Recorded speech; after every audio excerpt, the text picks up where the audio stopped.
नमस्कार दोस्तों। आप सभी का फिर से स्वागत है हमारे यूट्यूब चैनल भरत धामी में। जो आज का हमारा नया पाठ है वह है सूरदास सूरदास जी द्वारा जो पद लिखे गए हैं उसके बारे में आज पढ़ेंगे। यह पाठ कक्षा 10 का है। अब बात करते हैं हम सूरदास जी के बारे में, उनके जीवनी के बारे में। सूरदास जी का जो जन्म हुआ था वह हुआ था 1478 में हुआ था। एक मान्यता है कि इनका जन्म मथुरा के निकट हुआ था अ, निकट हुआ था, जबकि दूसरी मान्यता कहती है कि दिल्ली या इसके आसपास इनका जन्म हुआ था। ठीक। जो इनके जो गुरु माने जाते हैं वह वल्लभाचार्य जी थे। इन्हें अष्टाछाप में भी जगह मिली। ठीक। जो इनका निधन इनका हुआ था 1583 ईस्वी में। इनका निधन हुआ था सूरदास जी का। सूरदास जी के कुछ महत्वपूर्ण ग्रंथ है सूरदास सूरसागर, साहित्य लहरी, सूर सारावली, और मैं इनको सबसे ज़्यादा लोकप्रियता मिली जो था सूर सागर। ठीक। इन्होंने जो भगवान श्री कृष्ण के बारे में, ये भी भगवान श्री कृष्ण के बहुत बड़े भक्त थे। श्रृंगार रस और वात्सल रस इनकी जो अधिकतर कविताएं हैं, जो इनकी अधिकतर रचनाएं हैं, उनमें दिखाई देता है। ठीक। तो अब बात करते हैं इनके जो पहला जो पद है उसके बारे में, जो सूरदास जी ने लिखा है। सूरदास जी ने इसमें भगवान श्री कृष्ण के प्रति जो गांव की ग्वालियाँ थी, जो गोपियाँ थी, उनके अनन्य प्रेम के बारे में बता रखा है। ठीक। तो हम बात करते हैं पहले जो पहला पद है उसके बारे में बात करते हैं। ठीक है। देखो, उधो तुम हो अति बड़ भागी, अपरस रहत स्ने तगाते तगाते, नाहिन मन अनुरागी। पुर पुर इन पात रहत जल भीतर, तारस देहन दागी। जो जल माँ ह तेल में तेल की गागरी, बूंद न ताको लागी। ठीक। यहाँ पर ये जो सूरदास जी है, इन्होंने उद्धव जो भगवान श्री कृष्ण को, ये गोपियाँ थी, भगवान श्री कृष्ण को बार बार संदेशा भेजते थे, लेकिन भगवान श्री कृष्ण उनके पास नहीं आ सके। तो भगवान श्री कृष्ण ने अपने जो मित्र थे उद्धव को भेजा। ठीक। उद्धव को भेजा गोपियों से वार्तालाप करने के लिए। तो तब यहाँ पर कहती है कि जो गोपियाँ हैं वह कहती है कि उद्धव तुम हो अति बड़भागी, हे उद्धव तुम बहुत ज़्यादा भाग्यवान हो। यहाँ पर उद्धव के साथ जो गोपियाँ है वह व्यंग करती है कि तुम बहुत ज़्यादा भाग्यवान हो। अपरस रहत सने तगाते, नाहिन मन अनुरागी। तुम भगवान श्री कृष्ण के साथ रहकर भी उनके प्रेम से अछूते हो, उससे दूर हो, तुम बहुत ज़्यादा भाग्यशाली हो। यहाँ पर जो गोपियाँ हैं उद्धव के साथ व्यंग कर दी है। फिर उसके बाद पूरी इन पात रहल जद भीतर, इसमें जो गोपियाँ हैं इन्होंने भगवान श्री कृष्ण की तुलनाएं कर रखी कुछ चीज़ों से। वो देखिए, पूरी इन पात रहल जिद भीतर। पूरी इनका मतलब होता है यहाँ पर जो कमल का पत्ता होता है। ठीक है। जो कमल है, यहाँ पर गोपियाँ कहती है कि जिस प्रकार कमल का जो पौधा होता है, पत्ते होते हैं, वह जल के भीतर तो रहते हैं। तारस देह न दागी, उनके देह पर, शरीर पर कोई भी दाग नहीं लगता। अर्थात कहने का तात्पर्य यहाँ पर ये कि जिस प्रकार जो कमल है वह पानी में रहता है और उस पर पानी की एक बूंद नहीं होती है, यानी कोई दाग धब्बा नहीं होता है, ठीक उसी प्रकार तुम भी भगवान श्री कृष्ण के साथ रहते हो और तुम भगवान श्री कृष्ण से प्रेम ही नहीं करते हो। ये तो बहुत ही गजब की बात है। फिर जो जल माह तेल की गागरी, बूंदन ताको लागी। जिस प्रकार जो तेल की गगरी होती है, तेल का बर्तन होता है, घड़ा होता है, उसमें तेल लगा हो तो उस पर पानी की एक बूंद नहीं लगती है, लेकिन तुम पर भी ऐसा ही। तुम भगवान श्री कृष्ण के साथ हो, उनके हमेशा साथ रहते हो, लेकिन तुम में भगवान श्री कृष्ण का कोई भी असर नहीं है। प्रीति की नदी में पाँव न बोरियो, दृष्टि न रूप पर आई।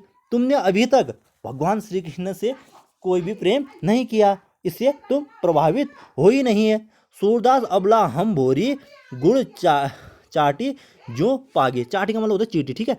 तब यहाँ पर कहते कि हम तो बहुत ही अभागे हैं, हम इतने दूर रहकर भी, हम तो अबला हैं, इतने दूर रहकर भी भगवान श्री कृष्ण के प्रेम से अछूते नहीं है। उनमें हम एक चींटी के समान है, भगवान श्री गुड़ के समान है और हम चींटी के समान है। यानी कि जहाँ गुड़ होता है चींटी उसके पीछे पीछे जाती है। यहाँ पर ये कह रखा है यहाँ पर इन गोपियों ने कि हम तो बहुत भोली भाली अबलाएं हैं, हमें तो तुम्हारी तरह कोई भी ज्ञान नहीं है। जिस प्रकार चींटियां गुड़ से चिपक जाती है, ठीक उसी प्रकार हम भी भगवान श्री कृष्ण के प्रेम में उलझी हुई है। यहाँ पर जो गोपियां हैं इन्होंने कृष्ण के हाथ व्यंग कर रखा है, उनका मजाक टाइप का उड़ा रखा है। कहती है कि तुम बहुत खतरनाक हो, भगवान श्री कृष्ण के हाथ रहते हो, तुम्हारे दिल में भगवान श्री कृष्ण कोई प्रेम है ही नहीं।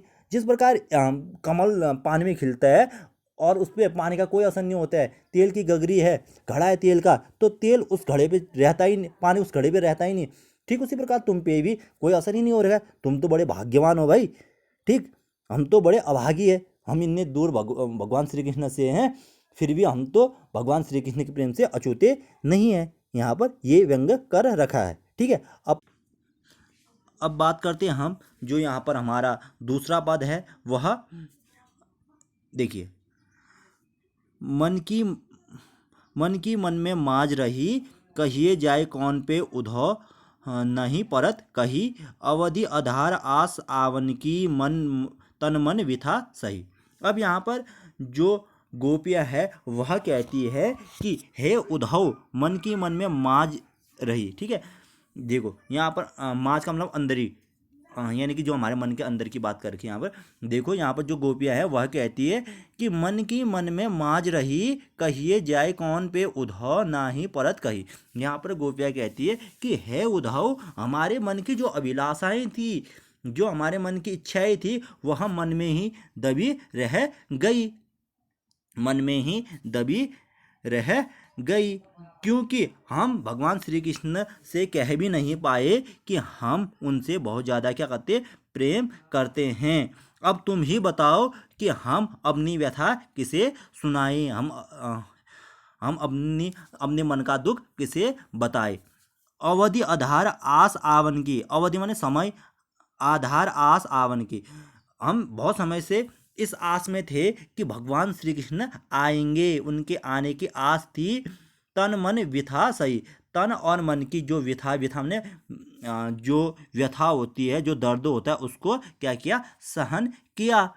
हमने आते यही सोचा था कि भगवान श्री कृष्ण हमसे मिलने जरूर आएंगे और जो हमारे कष्ट है उनका निवारण करेंगे। इसीलिए हमको जितने भी कष्ट मिलते थे, जितने भी हमको दर्द मिलते थे, हमने हंस हंस कर उनको सहन किया। अब इन जोग संदेश सुनी सुनी, बिहरिन बिहर दही। अब हम इन जोग के संदेशों को कैसे सहन करें। अब इनको सुन, जो तुमने ये कहा कि भगवान श्री कृष्ण हमसे मिलने नहीं आ सकते, तो हम इन्हें अब कैसे सहन करें, ये बताइए तुम। ठीक है, अगला, चाहती होती गुहारी जते ही ते ते उत ते धार बही। देखो, हम तो ये सोचते थे कि जो भगवान श्री कृष्ण है वह हमारी रक्षा करने आएंगे, ठीक है, लेकिन वही उन्होंने हमसे क्या कर दिया, नाता तोड़ दिया। यानी कि हमें जो योग का संदेश दिया कि हमसे कहा कि हमें भूल जाओ या इस टाइप की बातें की, तो बताओ हम उनके कैसे भूले। सूरदास अब धीर धराई क्यों, मर्यादा न लागे। अब यहाँ पर जो गोपियाँ है वह कहती है कि जब भगवान श्री कृष्ण ने मर्यादा मतलब मर्यादा तोड़ दी, तो हम अपनी मर्यादा में क्यों रहे, वो हमसे मिलने नहीं आए, हम इसलिए बहुत ज़्यादा क्या रुष्ट है। आज तक तो हमने अपना धैर्य बनाए रखा था कि भगवान श्री कृष्ण आएंगे, लेकिन वो आज तक नहीं आए। ठीक, अब बात करते हैं हम जो तीसरा पद है उसके बारे में। हमरे हरि हारिल की लकड़ी, ठीक है, हमरे हरि हारिल की लकड़ी। इसमें देखते, अब इसकी बात करते जो तीसरा है यहाँ पर, हमरे हरि हारिल की लकड़ी, मन क्रम वचन नंदन उर यह दृढ़ करी पकड़ी, जागत सोवत स्वप्न निसी, काना काना जकरी, सुनत जोग लागत है ऐसो, ज्यों करवी ककरी। देखो, अगला जो है पद, उसमें जो गोपियाँ कहती है उद्धव से, ठीक है, उद्धव से कहती है कि हे उद्धव, जो हमारे भगवान श्री कृष्ण है हमारे लिए हारिल की लकड़ी के समान है। वह हमारे लिए किसके समान है? हारिल की लकड़ी के समान है। जिस प्रकार जो हारिल की लकड़ी होती है, हारिल पक्षी होती है वह अपने पैरों से कभी भी लकड़ी को छोड़ती नहीं है। उसी प्रकार हमने भी अपने मन क्रम वचन नंदन उर, ठीक है, मन क्रम वचन और हृदय में नंदन यानी कि श्री कृष्ण को ही बसाया है। कान्हा कान्हा जकरी, हर समय हम कान्हा कान्हा यानी कि भगवान श्री कृष्ण कृष्ण का नाम जपते रहते हैं, सोते सोते ही कान्हा कान्हा रटते रहते हैं। सुनत जोग लागत ऐसो, ठीक है, जब हमने यह जोग के बारे में सुना तो हमको ऐसा लगा जैसे कि हमारे ज्यों कड़वी ककड़ी, जैसे कि हमारे मुंह में कड़वी ककड़ी आ गई हो। सु तो व्याधि हमको ले आए, ठीक है, सो तो व्याधि हमको ले आए, तुम हमारे लिए यह संदेशा लेकर आए जो जिसे हमने न आज तक देखी सुनी न करी, जिसे हमने आज तक देखा है न सुना है और न करा या उसका व्यवहार में प्रयोग किया है। यानी कौन सा संदेश? योग का संदेश। योग क्या होता है, योग क्या होता है, आज तक हमने इसके बारे में कभी भी सुना नहीं, यह गोपियाँ कहती है। यह तो सुर तीन ही ले सौंपो, हे उद्धव तुम यह योग उसी से करने के लिए कहो, यह बात उसी को कहो जिनके मन चक्री, चक्री का मतलब होता है चंचल, जिनके मन चंचल हो। हमारे मन में तो भगवान श्री कृष्ण हमेशा अटल है, वही हमारे मन में बसे हुए, ठीक है, उनके अलावा हमारे मन में कोई दूसरा नहीं है। यह जो योग का संदेश है उनको दो जिनके मन में चंचलता है, जो अस्थिर है, अस्थिर नहीं है, ठीक है, यानी कि एक जगह स्थिर नहीं है, ठीक है, उनको यह संदेशा दो कहते हैं। यह था हमारा तीसरा। अब बात करते अब जो अंतिम पद है उसके बारे में बात करते हैं। हरि है राजनीति पड़ी आए, ठीक, यहाँ पर जो ये गोपियाँ हैं यह कहती है कि हरि है राजनीति पड़ आए, यानी कि ये कहती है कि हे उद्धव अब तो लगता है भगवान श्री कृष्ण ने राजनीति पढ़ लिया है, राजनीति पढ़ ली है। समुझी बात कहत मधुकर के समाचार पाए, जब उन्होंने योग का समाचार पाया तो तब गोपियाँ कहती है कि हे उद्धव जो भगवान श्री कृष्ण है उन्होंने अब राजनीति पढ़ ली शायद। एक अति चतुर होते पहले ही, एक तो पहले वो बहुत ज़्यादा चतुर थे, अब गुरु ग्रंथ पढ़ाए, अब तो उन्होंने ग्रंथ भी पढ़ लिए चतुराई के, ठीक है, बड़ी बुद्धि जानी जो, अब तो लगता है कि उनकी बुद्धि भी क्या होगी, बढ़ गई है, अब वो बहुत बड़े हो गए शायद, लगता है व्यंग कर रही है भगवान श्री कृष्ण के प्रति। यहाँ पर गोपियाँ कहती कि अब तो शायद बहुत बड़े हो गए, इसीलिए तो उन्होंने हमको क्या किया, योग का संदेश भिजवाया। उद्धव भले लोग आगे के, हे उद्धव जो पहले के लोग थे वह बहुत अच्छे थे, पर हित डोलत धाय, वह दूसरों के लिए ही काम करते थे। अब अपने मन फेर पहले, अब के लोग क्या हो चुके, बदल चुके हैं, अब वैसे लोग नहीं रहे। चलत जू हेतु चुराए, अब भगवान श्री कृष्ण जब यहाँ से मथुरा गए थे उस समय उन्होंने क्या किया, हमारा हृदय चुराया था, अब हमें वह हृदय वापस चाहिए, यानी कि उन्होंने हमारा दिल चुराया था, अब हमें अपना दिल चाहिए। ते क्यों अनिति करे आपुन जे और अनिति छुपाए, ठीक है, जो आजकल के लोग हैं वह तो बदल चुके हैं, और भगवान श्री कृष्ण तो अपनों के हाथ कभी भी अनिति नहीं होने देते थे, वह तो किसी के हाथ बुरा नहीं होने देते थे, लेकिन वह हमारे साथ बुरा क्यों कर रहे, ठीक। राजधर्म तो यही कहे, तब यहाँ पर गोपियाँ कहती है हे उद्धव राजधर्म तो यही कहता है कि जो प्रजा न जा ही सताए, राजधर्म तो यही कहता है कि एक अच्छा राजा वही है जो अपनी प्रजा को नहीं सताता, तो भगवान श्री कृष्ण हमको क्यों सता रहे हैं। तब यहाँ पर जो ये चौथे का सारांश ये कि जो जब भगवान श्री कृष्ण ने योग का संदेशा भेजा और गोपियों को प्राप्त हुआ तो गोपियाँ कहते कि हे उद्धव भगवान श्री कृष्ण ने राजनीति पढ़ ली क्या, एक तो पहले चतुर थे अब क्या ज़्यादा चतुर हो गए, लगता है उनकी बुद्धि बढ़ गई है, जो वो हमें क्या कर रहे, योग का संदेश भेज रहे हैं। उद्धव जो पहले के लोग थे वह बहुत अच्छे थे, जो दूसरों के लिए कार्य करते थे, अब के लोग तो बदल गए। जब भगवान श्री कृष्ण मथुरा जा रहे थे तो उन्होंने हमारा जी चुराया, अब हम अपना जी वापस मांगते हैं।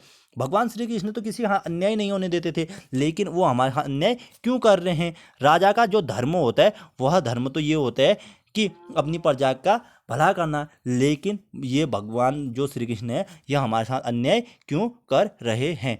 यही था आज का हमारा जो पाठ।